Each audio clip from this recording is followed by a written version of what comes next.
Assalamualaikum warahmatullahi wabarakatuh. Halo teman semua, kembali lagi bersama Tahu Balap Channel yang membahas seputar produksi tahu.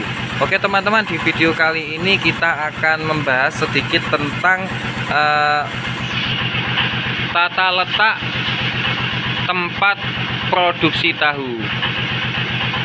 Maksudnya tata letak antara proses satu dengan proses yang lain itu harus berapa meter atau berapa sentimeter. Nah, di sini saya akan menjelaskan.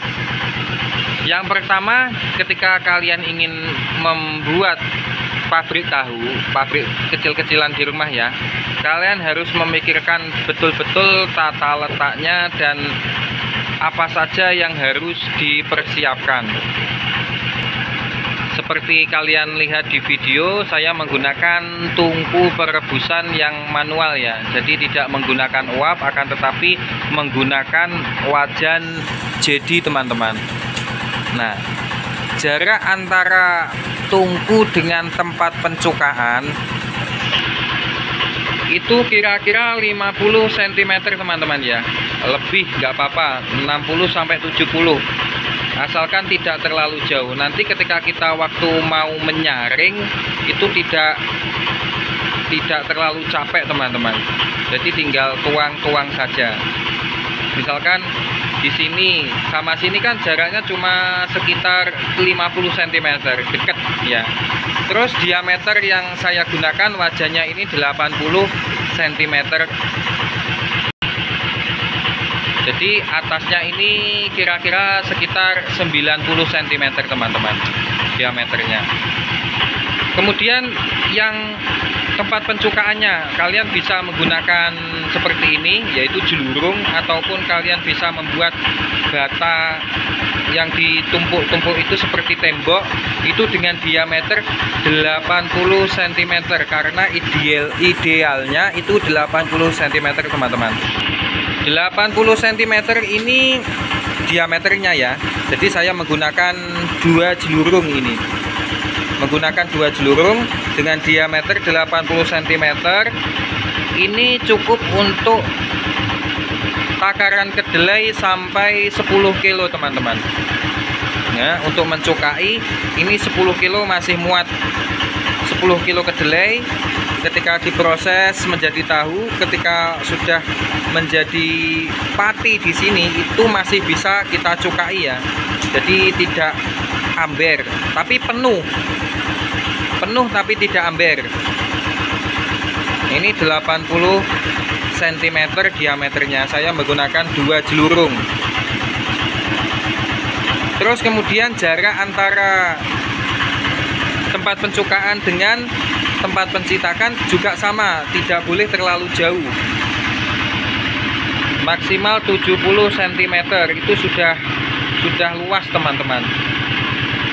Ini kalau kalian ingin membuat pabrik tahu sendiri di rumah ya.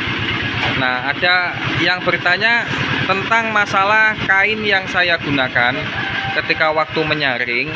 Ini dengan diameter jelurungnya atau tempat pencukaannya itu 80 cm. Saya menggunakan kain sifon ini teman-teman. Menggunakan kain sifon dengan ukuran 1,5 meter ya. Jadi saya memakai 3 lapisan. Yang pertama, satu saya bandul dengan ini air. Yang kedua di tengahnya sini. Terus yang ketiga lapisan paling atas. Semuanya 1,5 meter. Semuanya 1,5 meter kainnya ya ukurannya. Kemudian apalagi, nah ini kalau kalian menggunakan penyaringan seperti saya, kalian cukup murah saja ini ya. Tidak perlu beli sendiri juga, buat sendiri juga bisa. Kalian buat besi seperti ini, seperti angka 8, tapi ininya dipotong, terus kalian kaitkan di ujung kayu atau ujung besi. Misalkan kalian menggunakan besi, nah cukup itu kalian ikat atau kaitkan ke atas.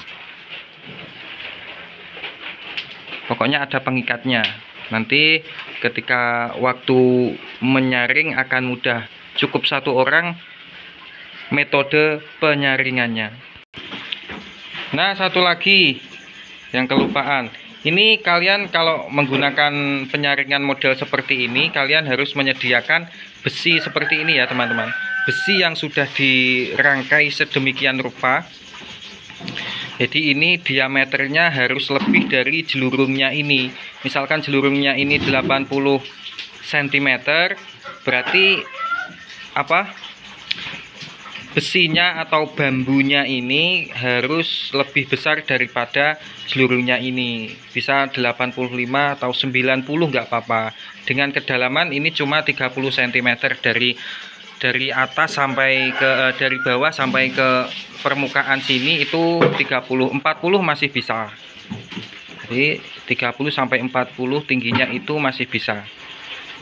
Ini mudah kok, kalian tinggal bilang ke tukang las atau tukang anyam bambu, minta dibuatkan yang seperti di video ini. Saya angkat. Ini kalau dari besi seperti ini modelnya. Mohon maaf ya teman-teman, ini bukan kotor tapi pati.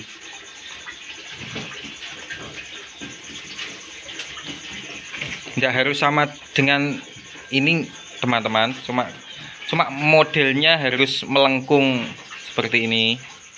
Ini kenapa kok saya kasih kayu di sini, karena dulu saya buatnya ini persis dengan jelurumnya ini cuma 80 cm.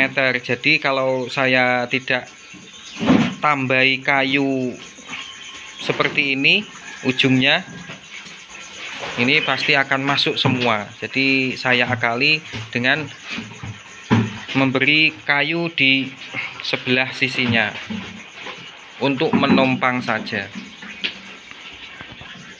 Jadi kira-kira seperti itu ya teman-teman. Jadi jaraknya itu juga harus difikirkan atau dirancang dengan betul-betul, karena kalau sudah jadi ya tidak bisa dirubah. Kalaupun bisa dirubah ya akan memerlukan biaya lagi. Makanya sebelum kita membuat pabrik tahu harus kita desain dengan betul-betul supaya istilah Jawanya tidak mendon gaweni, mengulang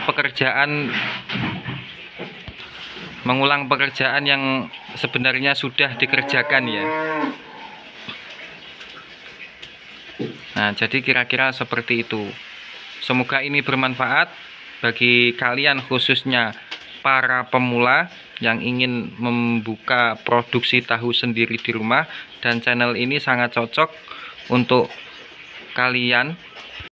Dengan cara subscribe dan aktifkan notifikasinya atau loncengnya, kalian akan selalu mendapatkan info-info terbaru ataupun video terbaru dari Tahu Balap channel ini. Kurang lebihnya mohon maaf. Wassalamualaikum warahmatullahi wabarakatuh.